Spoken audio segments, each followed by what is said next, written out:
الحمد لله رب العالمين والعاقبة للمتقين এখন আপনাদের সামনে মির্জা কান্দা বড়হাটি নূরে মদিনা জামে মসজিদের ইমাম ও খতিব সাইফুল ইসলাম হাফেজ মোহাম্মদ সাইফুল ইসলাম সাহেব উনি কোরআন ও হাদিসের আলোচনা করিবেন। আপনারা সকলে এইদিক সেদিক ঘোরাফেরা না করে সকলে চলে আসেন স্প্যান্ডেলের নিচে। এখনই আলোচনা শুরু করবেন হাফেজ সাইফুল ইসলাম সাহেব, অত্র মসজিদের ইমাম ও খতিব। মূল্যবান আলোচনা করার জন্য বিশেষভাবে অনুরোধ করা হয়।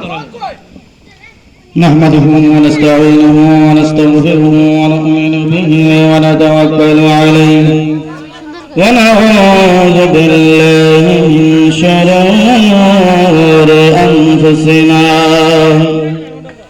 ومن سيئات أعمالنا من يهد الله فلا مضل له ومن يضلل فلا هادي له ونشهد أن لا إله إلا الله وحده لا شريك له ونشهد أن سيدنا وسندنا وحبيبنا وشفيعنا ومولانا محمدا عبده ورسوله صلى الله عليه وعلى آله وسلم أرسله بالحق بشيرا ونذيرا أما بعد فأعوذ بالله من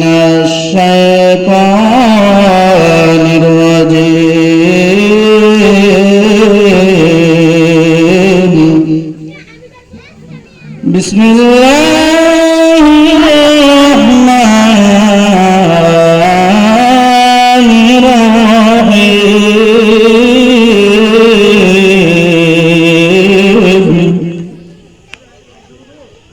ألا إن أولياء الله لا خوف عليهم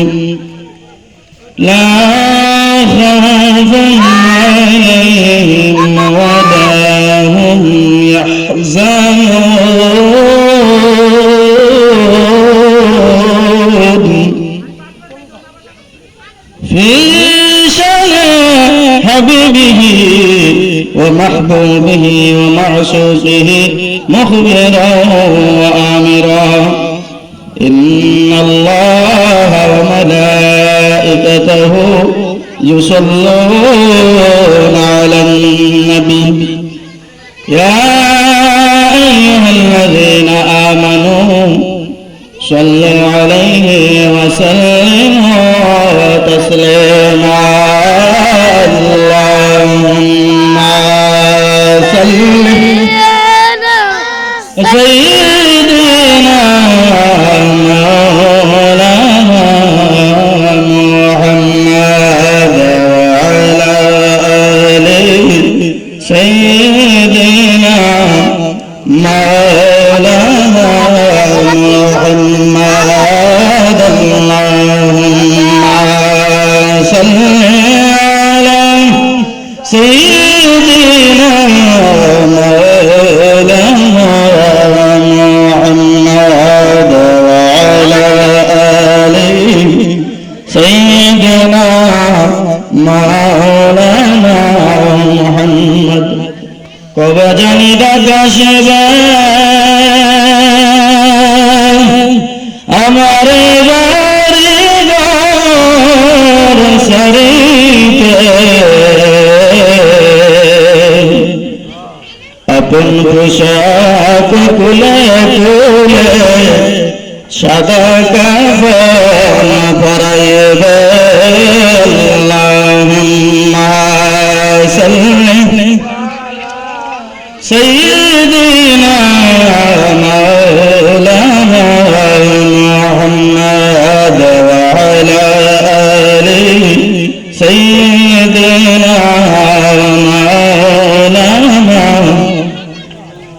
চিন্তা করে রাতের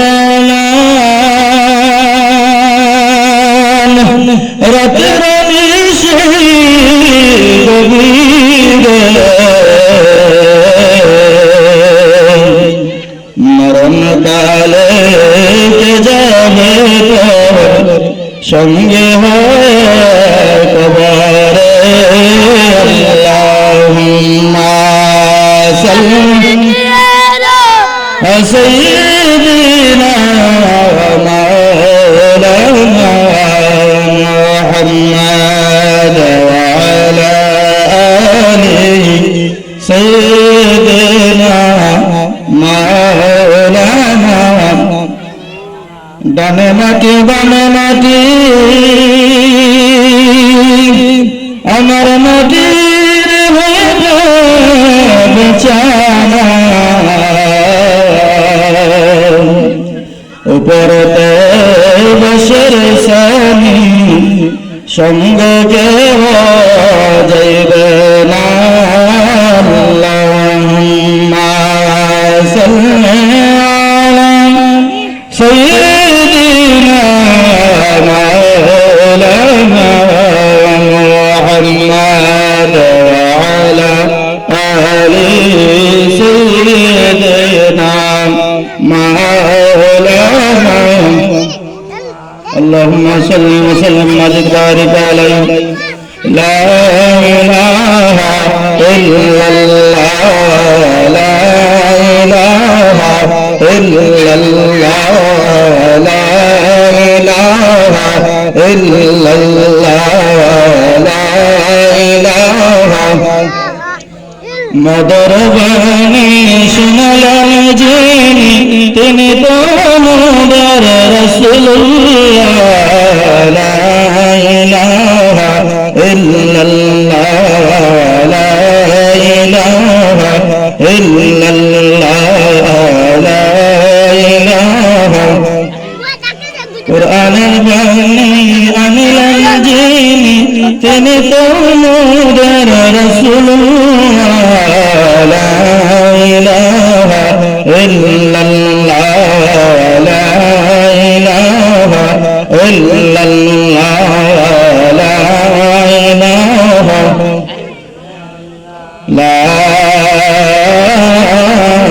ইলাহা ইল্লাল্লাহ মুহাম্মাদুর রাসূলুল্লাহ সাল্লাল্লাহু আলাইহি ওয়াসাল্লাম মন উজাড় করে দিল উজাড় করে আল্লাহ পাককে খুশি রাজি করার জন্য গুনাহ মাফের জন্য আল্লাহ পাকের সন্তুষ্টির জন্য আল্লাহ পাকের নামের জিকির করে ইসমে জাত আল্লাহ আল্লাহ আল্লাহ আল্লাহ আল্লাহ আল্লাহ নবীর প্রেমের পাগল হইলে নবীর প্রেমের পাগল হইলে আল্লাহ তাআলা খুশি নবীর দরদ পড় দিবানিশি মাশাআল্লাহ আল্লাহ আল্লাহ আল্লাহ আল্লাহ আল্লাহ আল্লাহ নবীর প্রেমের যে হয় রে মাতাল তাহার সম্মান হয়েছে গেল মানসে হযরত বিল্লাল মানসে হযরত বিল্লাল বঞ্চে প্রেমের রশি নবীর দরদ পড় দিবানিশি মাশাআল্লাহ আল্লাহ আল্লাহ আল্লাহ আল্লাহ আল্লাহ আল্লাহ আল্লাহ আয় মোহাম্মদ কমলি ওয়ালা আরে আমরার পুকে যাও আয় আয় মোহাম্মদ মদিনা ওয়ালা আরে আমরার পুকে যাও অতর পাগলেরা রাজিতা সা পাগলেরা রাজিতা সা শান্তি দাও মোর কলে যায় আয় মোহাম্মদ মদিনা মদিনাওয়ালা আইরে আমরার কাছে আই মোহাম্মদ কামলিওয়ালা আইরে আমরার কাছে আই মাশাআল্লাহ আল্লাহ আল্লাহ আল্লাহ আল্লাহ আল্লাহ उन शादन पाइबो अपना प्राणर नबी गो अपना जग के बरमान साय माशाअल्लाह अल्लाह अल्लाह अल्लाह अल्लाह अल्लाह अल्लाह अल्लाह अल्लाह राकाले अरबेशे माकाती जरबेशे सागल রাইতেন জঙ্গলায় প্রাণের নবী গো কোন সাধন পাইব আপনার মারহাবা আল্লাহ আল্লাহ আল্লাহ আল্লাহ আল্লাহ বনের যত পশুগণ ভক্তি করতাম মালা ছায়া দীপ গায় নবী কোন সাধন পাইব আপনার কোন সাধন পাইব আপনার প্রাণের নবী কোন সাধন পাইব আপনার মাশাআল্লাহ আল্লাহ আল্লাহ আল্লাহ এই সমস্ত মুজিজা দেখে খাদিজা জীবন যৌবন সব দিলেন পাই প্রাণের নবী গো আপনাকে দেখে বরমান চাই মাশাআল্লাহ আল্লাহ আল্লাহ আল্লাহ আল্লাহ আল্লাহ আল্লাহ আল্লাহ আল্লাহ মোহাম্মদ তাহলে কি আমরা তোমারে মাশাআল্লাহ আল্লাহ আল্লাহ আল্লাহ আল্লাহ আজকের মাহফিল কবুল করো আজকের মাহফিল কবুল করো মন নবীর খাতিরে তাকে আমরা তোমারে মারহাবা আল্লাহ আল্লাহ আল্লাহ আল্লাহ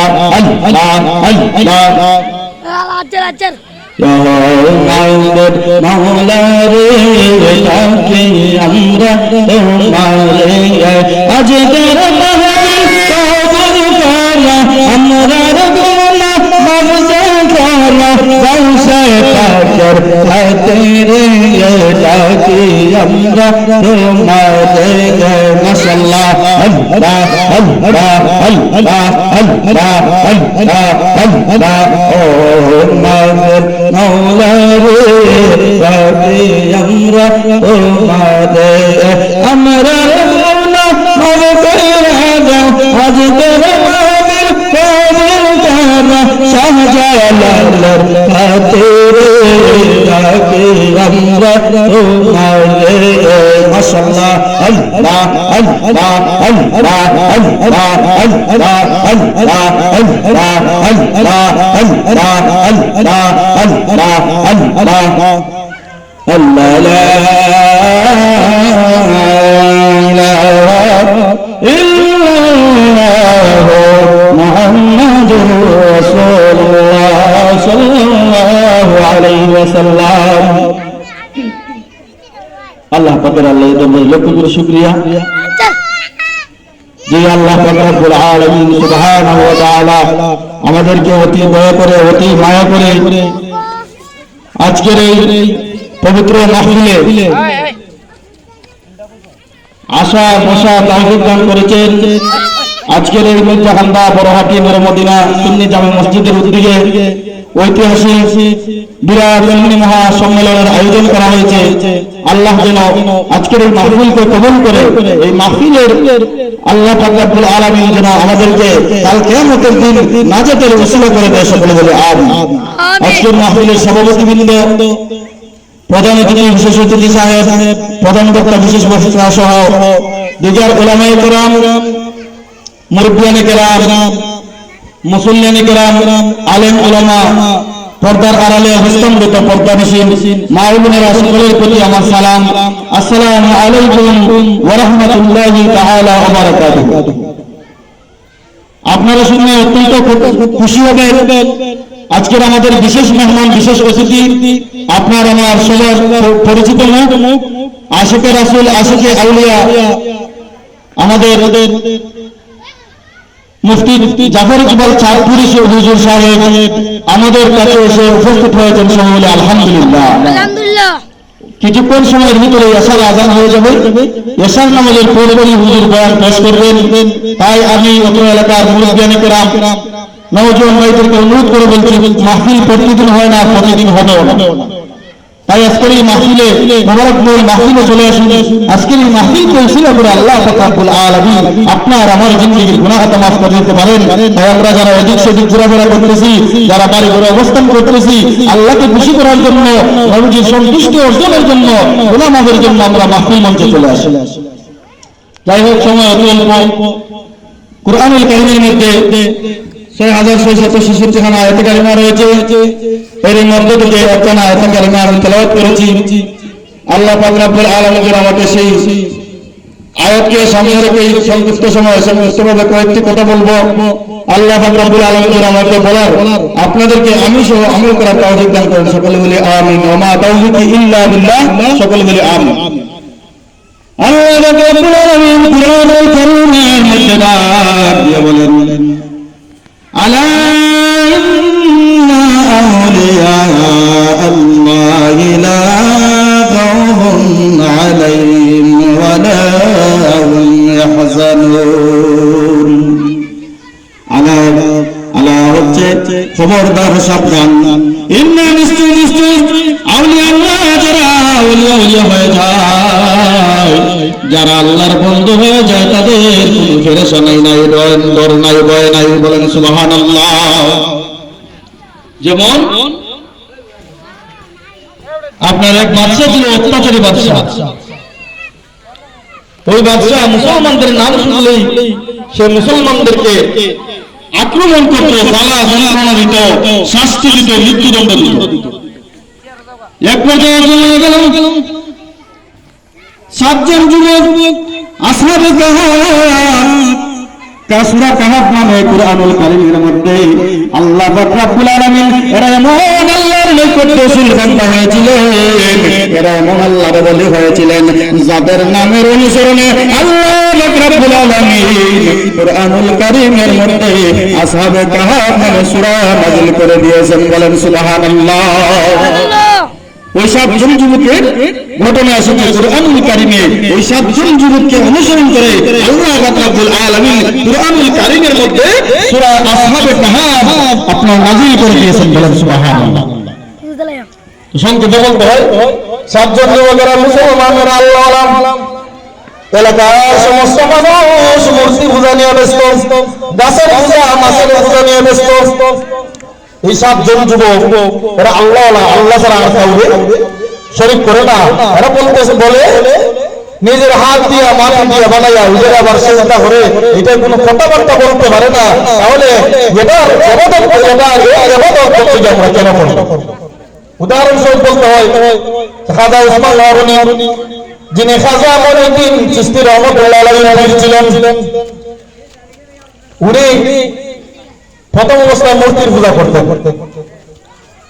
তখন একদিন কি করতেছেন, কিছু রুটি সাথে নিয়ে আর মূর্তি কাঁধে নিয়ে উনি যাইতেছেন। জঙ্গলের বাস দিয়ে রাস্তায় এক পথে আমার ফসরাবের হয়েছে, হাজত হয়েছে। উনি ফসরব করার জন্য মূর্তির দ্বারা রুটি তৈরি গেছে। এখন আইসা দেখেন মূর্তির কপাল ভিজা, মুখ ভিজা। উনি দেখছেন যে একটা শিয়াল আসিয়া ওই মূর্তির কপালের মধ্যে প্রস্রাব করে চলে গেছে। ওই কথা উসমান লাহোরী বলেন, হায় রে হায়, আর এবাদত এতদিন করলাম যে কুকুরের প্রস্রাব, যে শিয়ালের প্রস্রাব পর্যন্ত ফিরাইতে পারে না। তার নাকের মধ্যে, তার কপালের মধ্যে প্রস্রাব করে দিছে, ওইটা শেষ ফিরাইতে পারে না। তাইলে আমার কিভাবে বাঁচাইবো, আমার কিভাবে তোরাইবো? বলেন সুবহানাল্লাহ। সাথে সাথে উনি কি করলেন, ওই মূর্তিটা আসার মেরে ভেঙে দিয়া উনি আপনার আল্লাহওয়ালা মুসলমান আল্লাহর ওলির কাছে মুরিদ হয়ে গেলেন। সুবহানাল্লাহ, কালেমা পড়ে মুসলমান হয়ে গেলেন। সুবহানাল্লাহ। বলতেছিলাম 7 জন যুবক, এরা বলতে চায় তোমরা মাটি দিয়া মূর্তি বানাইয়া মাটির পূজা করো, এটা আমরা নাই। তো এক পর্যায়ে রাজা খবর পাইছে যে আপনার 7 জন যুবক, এলাকার সমস্ত মানুষ সবাই মূর্তির পূজা করে, কিন্তু এরা একমাত্র আল্লাহর স্লোগান দেয়, আল্লাহর নামে ধ্বনি বাজায়, আল্লাহর নামে জিকির করে, বলে সুবহানাল্লাহ। ওই রাজা সৈন্যদেরকে ডাক দিয়ে বলেন, ও আমার সৈন্যরা, রাজা ওই 7 যুবক মুসলমান যুবকরে ধরে নিয়ে আসো। এরা আনছে, আনার পরে ওই রাজা যুবকদেরকে প্রস্তাব দিতেছে, ও যুবক, তোমাদেরকে 1 রাতের সময় দিলাম, 1 রাতের ভিতরে তোমরা যদি আল্লাহর ইবাদত না দাও, আল্লাহর ইবাদত না দাও, মূর্তির পূজা যদি তোমরা না করো, গাছের পূজা মাছের পূজা যদি তোমরা না করো, তাহলে তোমাদেরকে সুরে চড়াইয়া মারবো, তোমাদেরকে ফাঁসিতে ঝুলাইয়া মারবো, তোমাদেরকে গরম তেলের মধ্যে ভরাইয়া মেলে ফেলবো। সুতরাং এরা বলতেছে, আমরা যদি তেলের মধ্যে বানাইয়া বিরাম করতে চাও, বিরাম করতে পারো, কিন্তু আমরা ঈমান বাদ দিতে পারবো না। আমরা যদি ফাঁসিতে ঝুলাইয়া মারতে হয় মারতে পারো, কিন্তু আমরা আল্লাহর নাম আমাদের মুখ থেকে বাদ দিতে পারবো না। সুবহানাল্লাহ। আমরা যদি শুনে সরাই মারতে হয় মারতে পারো, কিন্তু আমরা আল্লাহর নাম মারতে পারবো, আমরা আল্লাহর নাম বাদ দিতে পারবো না। মরতে যদি হয় আল্লাহর নাম নিতে নিতে মারা যাবো, ইন্তেকাল করবো, শহীদ হয়ে যাবো, এরপরেও আমরা আল্লাহর নাম বাদ দিব না। সুবহানাল্লাহ। সুতরাং এরা 7 জন বুদ্ধি করলো, রাত্র পাইলে তো আমাদেরকে ধরে নিয়ে যাবে, আমরা যদি তাদের ধর্ম গ্রহণ না করি তাহলে তো আমাদেরকে মেরে ফেলবে। সুতরাং কি করা যায়, এরা এক পর্যায়ে রাত্রে থাকতেই রাত্রবেলায় এরা বলতেছে, এই জুলুম অত্যাচারী রাজার কাছে আমরা থাকবো না, চলো আমরা অন্য দেশে চলে যাই। রাত্রবেলা এরা রওনা করছে। আল্লাহর ওলিদের সঙ্গ লইলে কি হয়, আল্লাহর ওলিদের সঙ্গ লইলে কি লাভ হয়, কি ফায়দা হয়, এরা এক পর্যায়ে আপনার রাত্রবেলা এরা ওই দেশ থেকে আপনার রওনা করছে, অন্য এলাকায় চলে যাবে। এক পর্যায়ে একটা কুকুর এদের লোক নিচে বলেন সুবহানাল্লাহ। সেই কুকুরটাও কিন্তু এদের সঙ্গে হওয়ার কারণে, এদের সাথে হওয়ার কারণে জান্নাতি হয়ে গেছে, বলেন সুবহানাল্লাহ। এরা কেমন ওলি, যাদের নামে আসহাবে কাহাফ, সূরা কাহাফ নামে আল্লাহ রাব্বুল আলামিন সূরা নাযিল করে দিয়েছেন। সুবহানাল্লাহ। সরাসরি কুরআনের কথা। সুতরাং এরা বলতে চায় আমরা আর এই এলাকা থাকবো না। সুতরাং ওনারা রওনা করছে, কুকুর ওনাদের লোক করছে, কুকুর তারা দিতে চায়, কিন্তু কুকুর সঙ্গ ছাড়ে না। আল্লাহর কাছে কুকুর কান্নাকাটি করে বলতেছে, রাব্বুল আলামিন আমার জবান ছুটে দে, আমি তোমার ওলিদের সাথে কথা বলতে চাই। সুবহানাল্লাহ। কুকুর এক পর্যায়ে আল্লাহ হুকুম দিয়েছেন, অর্ডার করছেন, কুকুর এক পর্যায়ে আল্লাহর ওলিদের সাথে কথা বলতেছে, ও আল্লাহর ওলিরা, আমি তোমাদের সঙ্গ নিছি, আমি তোমাদের কোনো ক্ষতি করবো না, বরং তোমাদের উপকার করবো, তোমাদের জন্য আমি পাহারাদার হয়ে যাবো। সুবহানাল্লাহ। সুতরাং এক পর্যায়ে রাজাইতে যাইতে যাইতে যাইতে অন্য একটা দেশের মধ্যে চলে গেলেন। ভাবলেন হয়তো রাজার যেহেতু ভাবার বেশি, ক্ষমতা বেশি, সৈন্যবাদে আমরা বইরা নিয়ে যাইতে পারে। সুতরাং এরা একটা গুহার মধ্যে আশ্রয় দিলেন, বলেন সুবহানাল্লাহ। ওই গুহার মধ্যে আশ্রয় নিয়ে সবাই বলতেছে, আর বাড়াইও না, বাইরে যদি আমরা যাই আর রাজার সৈন্যরা যদি আমরা পাই, ওই বাদশার সৈন্যরা যদি আমরা লাগাল পাই, তাহলে আমরা ধরে নিয়ে যাবে, আমরা মেরে ফেলবে, শহীদ করে ফেলবে। সুতরাং এরা বলতেছে, সারা রাত্র জার্নি করছি, হাঁটছি, অনেক জায়গায় আমরা হাঁটছি, হাঁটতে হাঁটতে ক্লান্ত হয়ে গেছি, একবার একটু বিশ্রাম নেই, একবার একটু এবার একটু ঘুমাই, বলে সুবহানাল্লাহ। এরা ঘুমানোর প্রস্তুতি নিচে ঘুমাইছে, এমন ঘুম দিছে রে, এক ঘুমে আল্লাহর ওলিরা 309 বছর ঘুমাইয়ে গেছে। সুবহানাল্লাহ। 309 বছর এক ঘুমে গেছে। সুতরাং এক পর্যায়ে এরা ঘুম থেকে উঠছে, ঘুম বলতেছে, পেটের ভুক লাগছে, পেটও খিদে লাগছে, খাওয়ার বহুদিন খাওয়ার দরকার। আরেকজন বলতেছে খাওয়ার দরকার, ওই মাত্র ঘুমাইলাম তাইলে খাওয়ার দরকার কেন? আরেকজন বলতেছে আমরা সামান্য সময় ঘুমাইছি। কিন্তু আল্লাহ ওলিদেরকে ঘুমের মাধ্যমে আল্লাহ রাব্বুল আলামিন 309 বছর পার করে দিয়েছেন, বলেন সুবহানাল্লাহ। আর ওই নূর আপনার গুহার পারে সে আল্লাহ ওলিদেরকে বলছে আপনারা আরাম করেন, বিশ্রাম নেন, আমি ওই গুহার পারে আসি, যদি কেউ আসে আমার জীবন দেওয়া যাবে, কিন্তু আমার প্রাণ থাকতে, আমি কুকুরের প্রাণ থাকতে, আমি কুকুরের জীবন থাকতে কাউকে আপনাদেরকে আক্রমণ করতে দিব না। সুবহানাল্লাহ। সেই কুকুরটা ওই গুহার পারে ওইরকম ভাবে এদের জন্য গুহার পারে আল্লাহর ওলিদের অপেক্ষা করতে করতে আল্লাহর ওলিদের জন্য পাহারাদার হিসেবে সে ওই গুহার পারে 309 বছর ঘুমাইছে।